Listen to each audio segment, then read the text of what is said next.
بسم اللہ الرحمن الرحیم باب من صلی وقدامہ تنور او نار او شیء مما یعبد فاراد به وجہ اللہ عز وجل۔ ہماری فقہ کا ایک مسئلہ یہ ہے کہ نمازی کے آگے دہکتی ہوئی آگ نہیں رہنی چاہیے۔ اگر آگ کا بڑا تودہ جل رہا ہو اور اس کو سامنے کر کے کوئی نماز پڑھے تو یہ مکروہ ہے، مکروہ تحریمی۔ وجہ یہ ہے کہ یہ آگ کی پرستش کے مشابہ ہے اور آگ کی پرستش جائز نہیں۔ جو آتش پرست ہیں وہ یہی کرتے ہیں کہ آگ جلائے رہتے ہیں، آگ دہکتی رہتی ہے اور اس کے پیچھے کھڑے ہو کر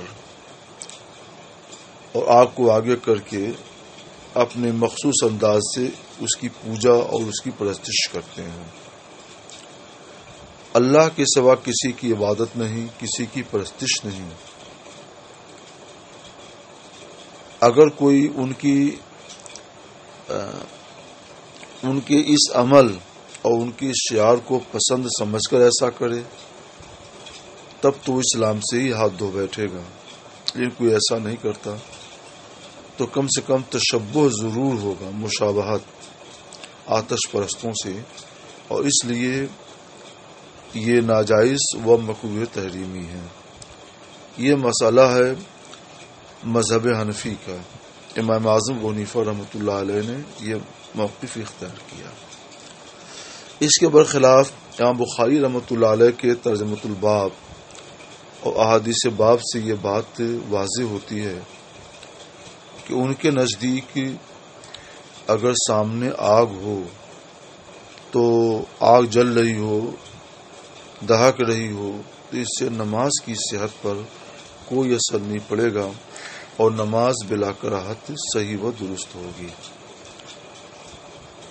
اس تمہید کو ذہن میں رکھ کر پہلے آپ ترجمۃ الباب پھر احادیث باب کا ترجمہ سنیں، امام بخاری کا استدلال سمجھیں اور پھر انشاءاللہ تعالی ہم اس سلسلے میں کچھ عرض کریں گے۔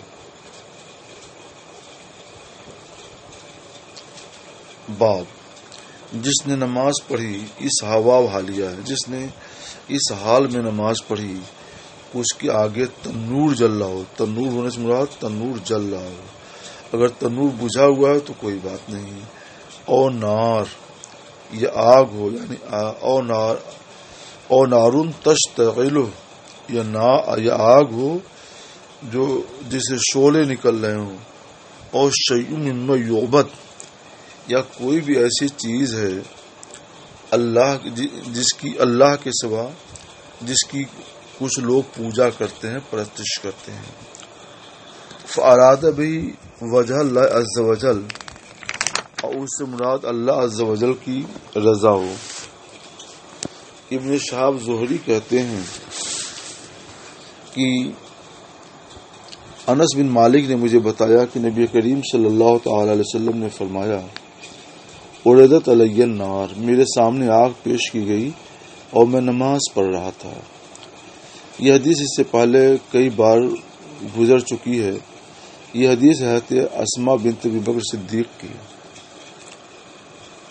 جو سورج گہن کے تعلق سے ہے، اور اس حدیث کے آخر میں یہ آیا ہے کہ میرے سامنے جہنم پیش کی گئی، اور بعض حدیثوں میں یہ بھی آیا ہے، جو حدیث آگے آئے گی ممکن ہے یہ لفظ گزر بھی چکا ہو، نہیں آگے آئے گی، یہ الفاظ آگے آئیں گے کہ جب تم لوگوں نے مجھے دیکھا کہ میں پیچھے ہٹ رہا ہوں تو یہ وقت تھا جب جہنم میرے سامنے پیش کی گئی تھی، اور جہنم میں تو آگ بھڑکتی ہی رہتی ہے، تو جہنم کی آگ بھڑک رہی ہے اور سرکار کے آگے وہ پیش کر دی گئی، مگر نماز صحیح و درست ہوئی۔ نہ سرکار نے اپنی نماز دہرائی اور نہ صحابہ کو دہرانے کا حکم دیا۔ تو پتہ چلا کہ جب اتنی بڑی آگ بڑی تعداد میں جل رہی ہو تو نہ آگے ہو تو نماز صحیح ہے، تو اس سے کم آگ اگر بھڑک رہی ہو تو بدرجہ اولا صحیح ہوگی۔ یہ دلیل ہے امام بخاری رحمۃ اللہ علیہ کی۔ اچھا، اس حدیث کا پھر یہ ذکر بھی کر رہے ہیں بڑی اختصار سے۔ حدیث تو پوری تفصیل سے آپ پڑھ چکے ہیں، ترجمہ کر لیجئے۔ عبداللہ بن عباس کہتے ہیں کہ ان خسفت الشمس، سورج گہن لگا تو رسول اللہ صلی اللہ علیہ وسلم نے نماز پڑھی، اور نماز کیا پڑھی؟ سرکار نے وہ نماز پڑھائی تھی۔ پھر فرمایا حضور نے اریت النار، مجھے جہنم دکھائی گئی، فلم ارى منظرا کالیوم قط افظع، تو آج جیسا بھیانک منظر میں نے کبھی نہیں دیکھا۔ اتنا شنیع اور بھیانک اور ڈراؤنا منظر تھا جہنم کا کہ میں نے کبھی نہیں دیکھا۔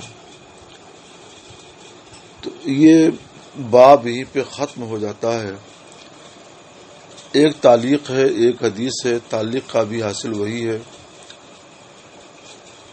اور اس سے امام بخاری رحمۃ اللہ تعالی علیہ نے استدلال فرمایا کہ آگے آگ ہو، جل رہی ہو، بھڑک رہی ہو، تو اس سے نماز پر کوئی اثر نہیں پڑے گا۔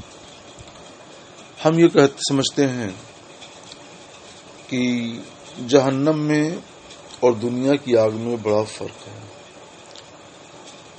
اصل میں کراہت کی وجہ ہے تشبہ، تو تشبہ بالمجوس، آتش پرستوں سے مشابہت، اور کوئی بھی آتش پرست جہنم کی آگ کی عبادت نہیں کرتا، نار جہنم کو معبود نہیں بناتا۔ تو جب وہ معبود ہے ہی نہیں اور کوئی اس کی عبادت کرتا ہی نہیں، تو اسے تشبہ ہونے کا کوئی سوال ہی نہیں پیدا ہوتا۔ تو مطلقاً آگ نہیں، آگ ہونا باعث کراہت نہیں ہے، بلکہ وہ آگ ہونا جس کی وجہ سے عبادت مجوس کے ساتھ تشبہ ہو جائے، آتش پرستوں کے ساتھ تشبہ ہو جائے۔ لہذا اگر نمازی کے آگے موم بتی جل رہی ہو، لالٹین جل رہی ہو، لیمپ جل رہا ہو، یا اس طرح کی کوئی اور چھوٹی میٹھی چیز جیسے دیا وغیرہ ہے جل رہی ہو، تو نماز پر اثر نہیں پڑے گا۔ آگ جل رہی ہے مگر نماز پر اثر نہیں ہے، کیونکہ آتش پرست اس کی پوجا نہیں کرتے، اس کی پرستش نہیں کرتے۔ تو پتہ چلا کہ جیسی آگ کی عبادت وہ کرتے ہیں ویسی آگ سامنے ہو تو تشبہ ہوگا، اور تشبہ کی وجہ سے نماز مقروع ہوگی، اور جہاں تشبہ نہیں ہوگا وہاں نماز مقروع نہیں ہوگی۔ جیسے موم بتی آگے جو ہو، چراغ آگے جل رہا ہو، لالٹین آگے جل رہی ہو، دیا آگے جل رہا ہو، یا پہلے ایک گیس آتی تھی تو گیس آگے جل رہی ہو تو نماز مقروع نہیں ہوتی، کیونکہ اس میں تشبہ نہیں ہے۔ ایسے ہی نار جہنم کا بھی حال ہے کہ اس سے بھی نماز میں کوئی کراہت نہیں آئے گی۔ یوں بھی وہ منظر آخرت کا ہے اور یہ منظر دنیا کا ہے، تو مراد ہے دنیا کی آگ، نہ کہ ہر آگ۔ باب کراہیت الصلاۃ فی المقابر، مقبرہ کی جمع، قبرستان میں نماز مکروہ ہے۔ یہ مسئلہ بھی تفصیل طلب ہے۔ اگر کوئی اس طور پہ نماز پڑھے کہ اس کی آگے قبریں ہوں اور قبر اور نمازی کے درمیان کوئی سترہ نہ حائل ہو تو نماز مکروہ تحریمی ہے، اور اگر کوئی سترہ حائل ہے تو نماز بلا کراہت صحیح ہے۔ اس تفصیل کو ذہن میں رکھ کر اب مسئلہ پڑھیے۔ نافع ابن عمر عن النبی صلی اللہ تعالی علیہ وسلم قال حضور فرماتے ہیں اجعلوا فی بیوتکم من صلاتکم، اپنی کچھ نمازیں گھروں میں پڑھ لیا کرو۔ وہ کچھ نمازیں کون ہیں؟ فرائض نہیں، جو نمازیں جماعت سے پڑھی جاتی ہیں یہ نمازیں مسجد میں جماعت سے ادا کی جائیں گی، اور سنن و نوافل یہ گھروں میں پڑھے جائیں۔ یعنی فرض سے پہلے کی جو سنتیں وہ بھی، اور فرض کے بعد کی جو سنتیں وہ بھی۔ حضور سید عالم صلی اللہ تعالی علیہ وسلم کی سنت یہی تھی کہ آپ سنتیں پڑھ کر مسجد تشریف لے جاتے اور فرض پڑھ کر پھر گھر تشریف لاتے، اور گھر میں اپنی سنتیں آپ ادا فرماتے تھے۔ یہی حال صحابہ کرام رضی اللہ عنہم اجمعین کا تھا، تو انہی کی اسی کی طرف اشارہ ہے۔ سرکار فرماتے ہیں اپنی کچھ نمازیں تبعیضیہ ہے، اپنی نماز میں سے کچھ بعض، وہ بعض کون ہیں؟ سنن و نوافل ہیں، گھروں میں پڑھو۔ ولا تتخذوها قبورا، اور گھروں کو قبر نہ بناؤ۔ قبر نہ بناؤ یعنی قبروں کے جیسا نہ بناؤ، کہ قبرستان میں جہاں قبریں ہوتی ہیں وہاں نماز نہیں پڑھی جاتی ہے، تو گھروں کو ایسا نہ بناؤ کہ تم گھروں میں نماز ہی نہ پڑھو۔ تو اس سے امام بخاری رحمۃ اللہ علیہ نے استدلال کیا ہے کہ قبرستان میں قبروں کے درمیان نماز پڑھنا ممنوع ہے، کیونکہ عمل اسی پر تھا سرکار کا اور صحابہ کرام علیہم الرحمۃ والرضوان کا۔ یہ ایک دقیق استدلال ہے امام بخاری کا۔ باب الصلاۃ فی مواضع الخسف والعذاب۔ خسف کے معنی آتے ہیں زمین کا دھس جانا، عذاب کا مطلب سمجھتے ہیں۔ مواضع خسف والعذاب، جن جگہوں پہ جن مقامات پہ آبادیاں دھنس گئیں زمین کے نیچے اور اللہ کا عذاب نازل ہوا، وہاں پہ نماز پڑھنے کا بیان۔ پہلے کی قوموں نے اللہ کے ساتھ بغاوت کی، رسول کے ساتھ بغاوت کی اور ایمان نہیں لائے، تو اللہ تعالی نے جب ان کی شرارت بہت بڑھ گئی تو فرشتوں کو بھیجا اور ان کی آبادیاں تہوبالا کر دی گئیں۔ مثلا فرشتے آئے، آبادیوں کو اٹھا کر آسمان پر لے گئے اور وہاں لے جا کر پوری آبادی کو پلٹ دیا، سب تباہ ہو گئے۔ کہیں ایسا ہوا کہ پوری آبادی زمین کے اندر دھس گئی اور اس میں تباہ ہو گئے۔ کہیں ایسا ہوا کہ پانی کا طوفانی سیلاب آیا اور پوری قوم اس پانی کے سیلاب میں ڈوب گئی اور ہلاک ہو گئی۔ کہیں ایسا ہوا کہ ابابیل کا عذاب آیا، جیسے ابرہہ نے ہاتھیوں کا لشکر لے کر کعبہ شریف کو ڈھانا چاہا، تو اللہ تعالیٰ نے ابابیل، یہ چھوٹے چھوٹے پرندے، ان کو بھیج دیا۔ ان کے چونچ میں چھوٹے چھوٹے سنگریزے تھے، پتھر تھے، انہوں نے ان کے اوپر سنگریزوں کی بارش کی اور سب کے سب ہلاک ہو گئے۔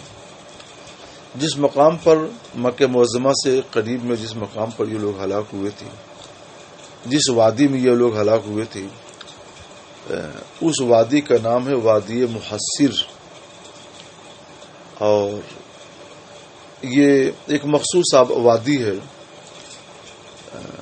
جو شاید 55 ہاتھ کے فاصلے پر، جس کی لمبائی چوڑائی 55 ہاتھ ہے۔ اعلیٰ علیہ رحمۃ الرضوان نے فتح الرضویہ جلد 4 میں اس کو غالباً لکھا ہے۔ تو بتانا یہ ہے کہ جہاں پہ اللہ کا عذاب نازل ہوا، یا جہاں کی آبادیاں تہوبالا کر دی گئیں، یا جہاں پہ عذاب اور جہاں کی زمینیں دھنس گئیں، تو ایسی جگہوں پر نماز پڑھنا مکروہ ہے، مکروہ۔ اس کی وجہ یہ ہے کوئی بھی عبادت وہاں پہ نہیں کی جائے گی. اس کی وجہ یہ ہے کہ وہ جگہ اللہ کے غضب کے ظہور کا ہے اور عبادت یہ اللہ کی رحمت کا ظہور چاہتی ہے. تو مظہر عذاب غضب الہی کی جگہ پر وہ کام نہیں کرنا چاہیے جو کام اللہ کی رحمت کا تقاضا کرتا ہے، اس لیے ممنوع ہے. بیان کیا جاتا ہے کہ علی رضی اللہ تعالی عنہ نے بابل کے دھسے ہوئے علاقے میں نماز پڑھنا مکروہ قرار دیا. یہ تعلیق ہوئی. عبداللہ بن عمر رسول اللہ صلی اللہ علیہ وسلم نے فرمایا، یہ واقعہ اس وقت کا ہے جب سرکار علیہ الصلوۃ والسلام غزوہ تبوک کے لیے جا رہے تھے. تو قوم ہود علیہ الصلوۃ والسلام کی بستیوں کے پاس سے گزرے جن پر عذاب نازل ہوا اور ساری آبادی برباد کر دی گئی تھی. وہی راستہ تھا. تو سرکار نے صحابہ کو خطاب کر کے فرمایا، لا تدخلوا علی ہؤلاء المعذبین، ان عذاب والوں پر داخل نہ ہونا، الا ان تکونوا باکین، مگر روتے ہوئے. فإن لم تکونوا باکین، اگر تم رو نہ سکو تو فلا تدخلوا علیہم، تو تم مت جانا. لا یصیبکم ما اصابہم، کہیں تم پر وہی مصیبت نہ آ جائے جو ان پر مصیبت پہنچی. سرکار نے حکم دے دیا تھا کہ روتے ہوئے گزرنا، اور تم لوگ یہاں سے کوئی چیز نہ لینا، اپنے جانوروں کی یہاں کی گھاس بھی نہ چرنے دینا، اور تیزی کے ساتھ تم لوگ یہاں سے روانہ ہو جاؤ.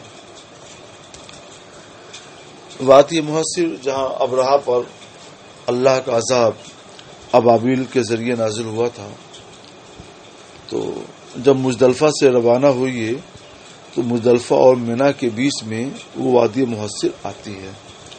تو علماء لکھتے ہیں کہ وہ اتنا علاقہ تیزی کے ساتھ گزر جانا چاہیے. اور حدیث پاک میں ایک دعا آئی ہے، وہ دعا پڑھتے ہوئے کہ اللہ ہمیں ایسے عذاب میں مبتلا نہ کرنا. وہاں پر وقوف کرنا، عبادت کرنا سب مکروہ ہے اور ممنوع ہے. باب الصلاۃ فی البیعۃ. بیعہ یہ کیا چیز ہے؟ نصارہ کی جو عبادت گاہ ہوتی ہے اس کو بیعہ کہتے ہیں. اس کی جمع بیعہ ہے. اور یہودیوں کی عبادت گاہ کو کنیسہ کہتے ہیں، اس کی جمع کنائس ہے. تو یہ ذہن میں رکھیے گا. اور کبھی کبھی مطلقاً ان کی عبادت گاہ کو ہی کنائس اور بیعہ کے لفظ سے تعبیر کر دیا جاتا ہے، لیکن فرق یہی ہے. تماثیل تمثال کی جمع ہے مجسمہ. کوئی بھی چیز کا مجسمہ اس کو تمثال کہتے ہیں. درخت کا مجسمہ بنا دیجیے وہ تمثال ہے. انسان کا مجسمہ بنا دیجیے وہ تمثال ہے. مجسمہ میں اور فوٹو میں فرق یہ ہوتا ہے کہ فوٹو تو کاغذ پر ہوتا ہے، اس میں کوئی دل یعنی گہرائی موٹاپا وغیرہ نہیں ہوتا. اور تمثال میں یہ ہوتا ہے کہ لمبائی، چوڑائی، موٹاپا، اونچ نیچ ساری چیز ویسے ہی بنا دی جاتی ہے جیسے کہ مثلا انسان کے اندر انسان میں جو چیز ہوتی ہے. یا جانور کیا مجسمہ ہے تو جانور میں ایسی ہوتا ہے. مجسمہ کی ایک تعبیر آپ مورت سے بھی کر سکتے ہیں. مورت، مجسمہ، تمثال. مگر ہر مورت اور ہر تمثال نہیں مراد ہے، بلکہ وہ تمثال مراد ہے التی فیہ صور، صورت کی جمع ہے جس میں صورت ہو. صورت سے مراد انسانی صورت ہو، حیوانی صورت ہو، جس میں ناک، آنکھ، کان یہ ساری چیزیں موجود ہوں تو اس کو کہیں گے صورت، صور. التماثیل التی فیہ صور. یہ لغوی تشریحات ہو گئیں تو اب ترجمہ کیجیے. یہودیوں کی عبادت گاہوں میں نہیں، نصارہ کی عبادت گاہوں میں نماز پڑھنے کا بیان. حضرت عمر رضی اللہ تعالی فرماتے ہیں کہ انا لا ندخل کنائسکم، یہ یہودیوں سے فرمایا تھا کہ ہم تو تمہارے کنیسہ میں نہیں داخل ہوں گے، ان مورتیوں کی وجہ سے اور مجسموں کی وجہ سے جس میں جانوروں کی تصویر بنی ہوئی ہے۔ جاندار کی تصویر اور مجسمہ بنانا ہمارے یہاں ناجائز ہے، تو اس لیے انہوں نے فرمایا کہ ہم اس میں نہیں جائیں گے، نہ نماز پڑھیں گے۔ ابن عباس رضی اللہ تعالیٰ عنہ بیعہ میں، یعنی کیا کہتے ہیں، نصارہ کے عبادت گاہ میں نماز پڑھ لیتے تھے، مگر وہ عبادت گاہ جس میں کوئی مجسمہ ہو، کوئی مورت ہو، تو اس میں نماز نہیں پڑھتے تھے۔ اس کا حاصل یہ ہے، آج بھی یہی مذہب ہے، کہ اگر کوئی جگہ نہ ہو اور یہودیوں کی عبادت گاہ ہو یا نصارہ کی عبادت گاہ ہو، ان سے اور کوئی جگہ نہیں ہے، مثلا بارش ہوئی، ہر طرف کیچڑ ہے، نماز نہیں پڑھ سکتے، تو نماز کہاں پڑھیں؟ تو ایسی مجبوری کے وقت میں ان سے اجازت لے لی جائے۔ اگر وہ اجازت دیتے ہیں تو ان کے صحن میں جہاں مورتی وغیرہ نہیں ہے نماز پڑھ سکتے ہیں، اجازت ضروری ہے۔ حضرت عائشہ صدیقہ سے روایت ہے کہ ام سلمہ رضی اللہ تعالی عنہا نے رسول اللہ صلی اللہ علیہ وسلم سے ایک کنیسہ کا ذکر کیا جس کو انہوں نے سرزمین حبشہ میں دیکھا تھا۔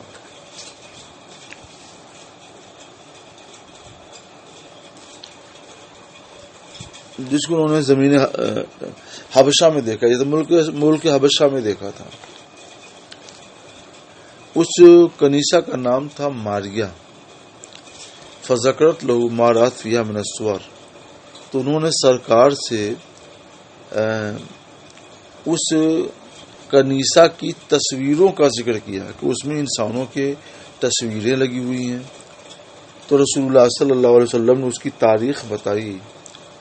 یہ اس قوم کا حال یہ ہے کہ ان کے اندر جب کوئی نیک بندہ یا نیک آدمی فوت ہو جاتا تو بنو علی قبر ہی مسجد، تو یہ لوگ اس کی قبر پر مسجد بنا لیتے ہیں۔ وہ سور مسجد مراد وہی اپنا عبادت خانہ، اور اس میں وہ صورتیں لگا دیتے، یعنی لٹکا دیتے۔ ان کی قبروں پر جو ہے مرد صالح کی قبر پر مسجد بناتے اور ان کا فوٹو اور مجسمہ بنا کر کے اس مسجد کے اندر نصب کر دیتے، ٹانگ دیتے۔ تو سرکار نے فرمایا اولئک شرار الخلق عند اللہ، یہ لوگ اللہ کے نزدیک قیامت کے دن مخلوق میں سب سے بدتر ہیں۔ اس کی وجہ وہی ہے جو پہلے میں بیان کر چکا ہوں کہ یہ تخلیق میں اللہ کے ساتھ مشابہت ہے۔ خلق پیدا کرنا اللہ کا کام ہے، اور یہ اللہ سے مشابہت اختیار کر کے گویا اپنے کو خالق بنانا چاہتے ہیں۔ بات حضرت عائشہ اور عبداللہ بن عباس دونوں کا بیان ہے کہ جب لما نزل برسول اللہ، جب رسول اللہ صلی اللہ تعالی علیہ وسلم پر نزل یا نوزلہ پڑھی، جب رسول اللہ مراد کیا ہے، نزل الموت، جب رسول اللہ صلی اللہ تعالی علیہ وسلم کی وفات کا وقت قریب آیا، تفق یترہ خمیصۃ لہ علی وجہہ، تو سرکار علیہ الصلوۃ والسلام اپنے چہرے پر چادر ڈالنے لگے۔ اس سے پہلے خمیصہ کا لفظ کئی بار، کم سے کم 2 بار تو گزر ہی چکا۔ اس چادر کو کہتے ہیں جو چوکور ہو اور اس میں دھاری بنی ہوئی ہو، تو اس وقت سرکار وہی چادر اوڑھے ہوئے تھے۔ فَإِذَا اخْتَمَّ بِهَا، جب تکلیف بڑھ جاتی تو کشف عن وجہہ، سرکار اپنے چہرے سے اس کو ہٹا دیتے اور فرماتے وَهُوَ كَذَلِكَ، اور اسی حال میں سرکار فرماتے لعنت اللہ علی الیہود والنصارى، اللہ سے دور ہوں یہود اور نصارہ، اتخذوا قبور انبیائہم مساجد، انہوں نے نبیوں کی قبروں کو مسجد بنا لیا۔ سرکار ایسا کیوں فرماتے تھے؟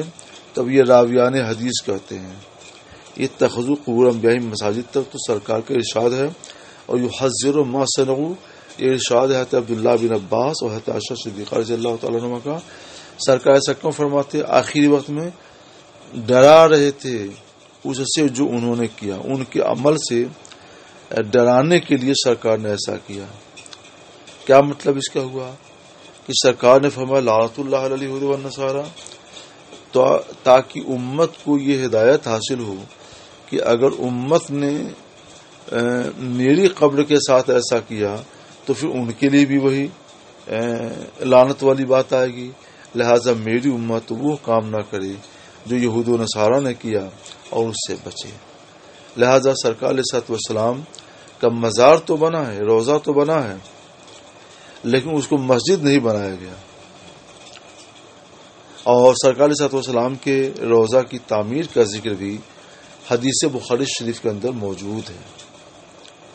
تو جیسے سرکار علیہ الصلوۃ والسلام کا روضہ بنا اور آپ کی قبر شریف پر، اور اس میں آپ کے ساتھ حضرت شیخین کریمین رضی اللہ عنہما بھی ہیں، اسی طور پر اولیاء اللہ کی قبروں پر بھی روضہ بنا دیا جاتا ہے۔ جیسے وہ جائز ہے ویسے یہ بھی جائز ہے۔ اس کو مسجد کہنا اور اس کو ناجائز و حرام کہنا نادانی ہے، اور یہ بات وہی لوگ کہتے ہیں جنہوں نے حدیثیں نہیں سمجھی۔ سرکار کی قبر پر مسجد تو نہیں بنائی گئی، مگر سرکار کی قبر پر روضہ تو بنایا گیا ہے نا۔ تو ابو ہریرہ سے روایت ہے کہ رسول اللہ صلی اللہ تعالی علیہ وسلم نے فرمایا، یہ وہی بات ہے قاتل اللہ الیہود اتخذوا قبور انبیائہم مساجد۔ یہاں پر ایک چیز میں گوش گزار کرتا ہوا چلوں کہ یہود نے تو اپنے نبیوں کی قبروں پر